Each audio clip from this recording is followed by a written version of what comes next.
So lovely, day so lovely, birthday with you so lovely. Do do do do do do do do do. Spell LOVELEE. 이름만 불러도 you can feel me. 눈빛만 봐도 알면서 my love.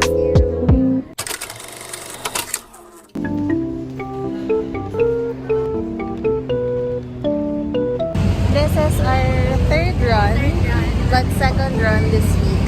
This next week, One one run of running lang. kasi she's going somewhere. Oh. Guess where?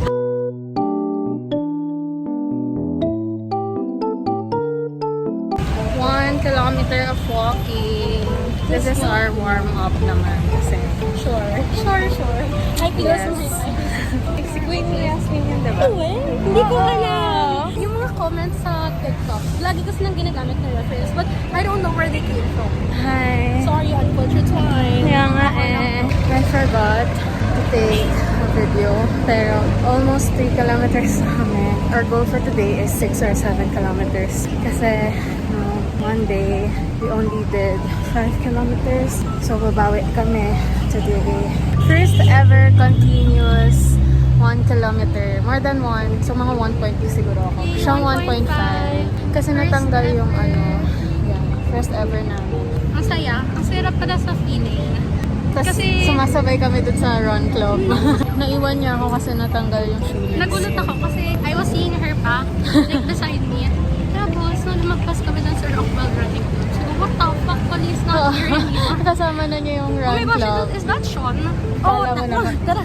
Officially 5 kilometers. And si Sean talaga yung nakita namin. Hinabol namin. Kunyari, this is Sean. Yeah. This is me. I was like, Oo, ganun siya ng ganun. Tapos Sean? nakapaulit-ulit. Hindi siya yan. Sean? Oh shit! He's nice. Blocknet. No, great well. Yeah. But he was kind of quiet kasi. So, we were in Yeah. this place. Tsaka nag-iba na kasi ng schools, ng college. Hi Sean, if you're watching this. Charot. Next time, our goal would be 10 Girls. kilometers for 2 hours since 5 kilometers namin is lagi 1 hour. Yeah. A lot of them is just really us Yapping. walking and yapping. Done na ang 7 kilometers. And look at me. Nakatulog the pawis niya also. I'm so gross. Uy, Mas gross ako. Yours is kita kasi naharangan ako ng shower. Sana by December, may improvement na physically. Lagi ko sinasabi sa vlogs ko, di niyo ako makikilala after a few months. Hindi nangyayari. So sana this one happens. Ako, I just really wanna fit in my pants again. I know clothes aren't supposed to fit Yeah, your clothes body. are supposed to fit you. No! Oo. You're not supposed to Oh, fit yeah, into yeah, your clothes. Sorry, I wasn't processing. Wise words. Pero true yun. Ako, one of the reasons why I really wanna lose weight is because my pants don't fit me anymore. And my mom won't stop saying I'm already fat. Which I think is also true. I mean, I'm not super fat, but compared to my body before, which was nicer than this, I really need to lose weight. We're not trying to fish for compliments, pero I'm just really saying it out loud. I want Release the ano din. the stress. frustrations. Yeah. That Pero, I've been keeping inside me. so trauma dumping talaga to. Hindi, tsaka actually guys, this is Oh to my gosh. motivate you. Kasi tama din kami ni Pao. Yeah, like hilata all day. If we could just hilata, yun na lang talaga. And not just nilata, I literally Sleep. eat. No, I literally eat 1 pack of chocolates in 1 sitting. And that's crazy. I don't want to have diabetes. Diabetes. Diba yun? Nakikisabay naman sa yapping joke. Oo nga eh. But, kung kailan ako magsasalita. But guys, not trying to fish for compliments, pero dream ko talaga mag-fit in sa beauty standards. Maging conventionally pretty. Me also. So, that's what I'm trying to do. Gusto ko naman magpagluta. No! Sobrang it's Love your unhealthy. morena skin. Yeah, I love being morena. I'm trying to embrace also the morena beauty. Kasi ang daming misconception about it. Tsaka ang Yeah. daming like bullying It's behind annoying. morena beauties. Kasi nga pag may itim ka, pangit ka. It's not true. If ever na you guys are watching for these vlogs. Uy, some are watching. Just wanna say Kinikilig that ako. while you're young, Love really, your body. Uh-huh. Love how you look. yeah, kasi regardless what others would say, like for example, ako, yung crush mo, yung artista, Yung kahit parents na- mo, kahit your na si relatives. Justin Bieber yung magsabi na maganda ka, at if you don't believe that you're beautiful, You won't also feel won't believe it. confident. When you believe that you're beautiful, it actually shows. It radiates. I was just gonna say that. Like, it Love really starts project within you. also. But it's real. Talaga siya. Kasi, Gusto ko yung 4 minutes yapping lang to. This is our cool down. pero it's real talaga. If you believe that you're beautiful, you're sexy, you're hot, no one can take that away from you. Yeah, at saka it's free and you're not hurting anyone. So yun na isipin nyo. Yeah, kahit na 1 million people pa out there yung magsabi na maganda ka. If Di ka you don't naniniwala. believe it, hindi siya magiging totoo. Wala din yun. Wala din lahat ng Kasi it's not compliments. you fishing for compliments. I can't even explain it anymore. I'm just really tired. Basta you guys get what we're trying to say. This is a podcast, by the way. We should make a podcast. Yeah, we should. Tapos makaka-cancel na kami. This is not A drill, yapping, charot. or no, not a podcast without sense. It actually has sense. Feeling ko naman pag But in-edit ko to, inside it has Yeah. sense. Kasi right now, parang hindi siya nagme-make sense sa Kasi we're akin. just really tired. Parang sinasabi lang namin ano nasa utak namin. Pero it makes sense. 7.5 of us It will walking. make sense. I will make it make sense in I'm this vlog. hungry. We will get drinks. I'm thirsty.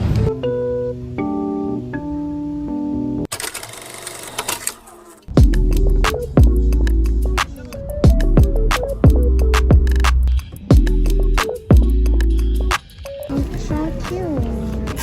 Hi. I want you. No, look.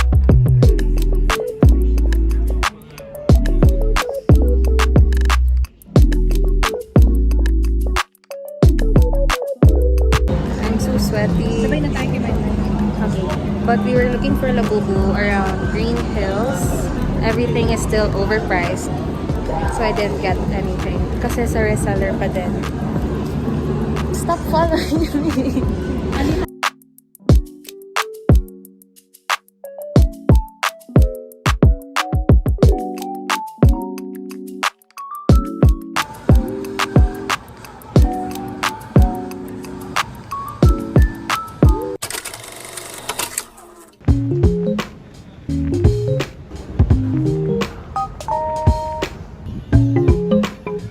It's our 4th time running today. Feeling ko wala pa rin kami sa mood to run. But we're still here, pushing ourselves now. nga, sabi ko. It's your choice naman eh. Be here. Probably just gonna walk again. Oy, hindi naman. 1 kilometer run, walk na kami. So, 0.99. So, almost we will 1. start running. Hindi kami gumagalaw para hindi gumalaw yung ano. 1 kilometer. Ayan, okay, we'll start na. 2 kilometers done na. And we're tired. I don't know, pero feeling ko nagiging weaker lang ako every time we run. Akala ko lalakas ako, but parang hindi. Hindi niya ako naririnig. Anyway, 3rd kilometer coming through, and we're gonna eat afterwards. I'm hungry. 3rd kilometer done. Actually, naglakad lang kami. Then, we also asked some girl. May tinanong kaming girl kasi ang ganda ng suot niya. And she's so nice kasi kita yung pinapakinggan niya. I-ano niya na lang, screenshot niya na lang yung pinapakinggan niya. Tapos ayun. Tinanong namin yung girl saan galing yung workout set niya. And it's from Shopee lang daw. So, expect us to buy it. Tinanong ko, correction. Okay, fine. Tinanong niya. But I was there. Si introvert. But I was there. I was the support system. So, ayun. We will buy it. And makita niyo siya soon. Maybe next run namin. Suot na namin yan. 4 kilometers. Pero maglalakad na lang kami kasi ayaw na namin. Ang sakit ng legs ko. Like, this is the first time that I'm the We're first giving one to up. give up. Kasi actually ako palagi nag-give up sa amin. As in, lagi niya sasabihin na, Moy, pwede yung pinakamabagal na lang. Yeah, Tapos kasi ako hindi parang- ko talaga kaya pag mabilis. Kaya kong mag-run ng matagal, pero mabagal. Pag mabilis, hindi ko na Tsaka kaya. lagi ko siya ipopost na, kaya mo yan, point ganyan na lang, 1 kilometer na. So cute. This is the first time that I'm the first person to give up on running. Like, my legs just hurt really bad. Dapat sasama ko yung aso sa vlog, kaso nahiya ako kasi Yung may-ari nandun na. It's okay. Minsan we need our rest days. So, this is our kinda rest day. But we're still walking. We're still burning calories. This is the first time I'm I'm always like motivated to run and finish a 5 km. I think we only ran 2 kilometers and the rest was just walking. 5 kilometers done. I don't know where we'll go now. Ramen lagi. I think we're getting soup. Or yogurt sa salad. So, I don't know. Whatever it is. Okay. Hey, can you do that? That's cute. We are at Salad Stop right now. You can see. And nag-order ako ng Howdy na salad wrap. Then maghahati kami sa drink na very grateful. Hindi na nga kasi kami masyado nag-run today. So we have to be healthy. Dapat nung una mag-ramen nagi kami. Kaso walang kiddie meal. So be healthy na lang here sa Salad Stop. Mukha na akong haggard. But this is my first time eating the Howdy salad. Really? Ooh.